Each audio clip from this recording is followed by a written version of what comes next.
একটু চিন্তা করতেছিলাম, মানে ভাবতেছিলাম যে যারা ভাবতেছিল যে জুলাই আন্দোলনে বিএনপির অবস্থানটা সরকারে আসার পর একটু ভিন্ন দিকে যাবে, অনেকে এটা নিয়ে বক্তব্য দিচ্ছিলেন।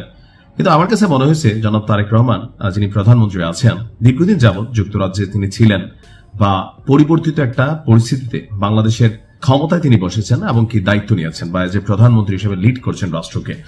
তো এই মুহূর্তে এসে জুলাই যোদ্ধা বনাম বিএনপির মধ্যে একটা ডিভাইডেশন সামহাও মানুষের মনে ছিল যে না, বিএনপি যদি ক্ষমতায় যায় জুলাই যোদ্ধাদের অবস্থা বা এদের জন্য ভালো কোনো কিছু করবে না সামহাও, বাট বিএনপি বলতেছিল।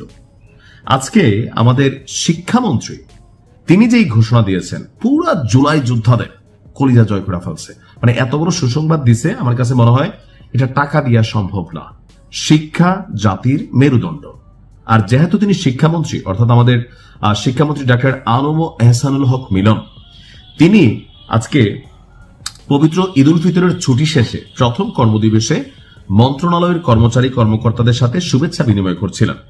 এ সময় জুলাই আন্দোলনে যারা শহীদ হয়েছেন তাদের সন্তান এবং যারা আহত হয়েছেন, ছাত্রদের মধ্যে ছাত্র ছাত্রী এবং বিভিন্ন শ্রেণীভেদে যারা, এমনকি যারা পঙ্গুত্ব বরণ করেছেন, এখন আহতের বিভিন্ন ক্রাইটেরিয়া হইতে পারে, পঙ্গুত্বের ক্রাইটেরিয়া আছে।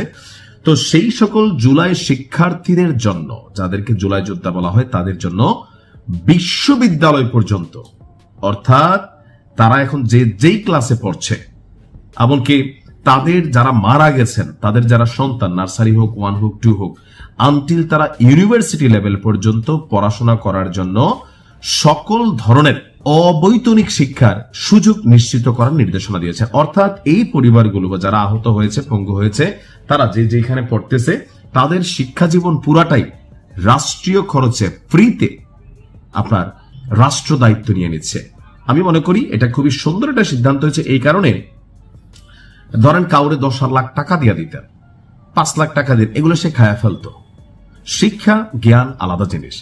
সো একটা মানুষকে শিক্ষিত করার জন্য রাষ্ট্রের পক্ষ থেকে এই ধরনের সিদ্ধান্তটা আমি মনে করি পজিটিভ। একটা টাকার চেয়েও, কয়েক কোটি টাকার চেয়েও বেশি। শিক্ষা মন্ত্রণালয়ের সভাকক্ষে আপনার মাধ্যমিক উচ্চ শিক্ষা বিভাগ, কারিগরি মাদ্রাসা শিক্ষা বিভাগ এবং প্রাথমিক এবং গণশিক্ষা বিভাগের ঊর্ধ্বতন কর্মকর্তারা যখন উপস্থিত ছিলেন, সেখানে তিনি বলছেন যে আপনার এই সিদ্ধান্ত দিয়েছেন।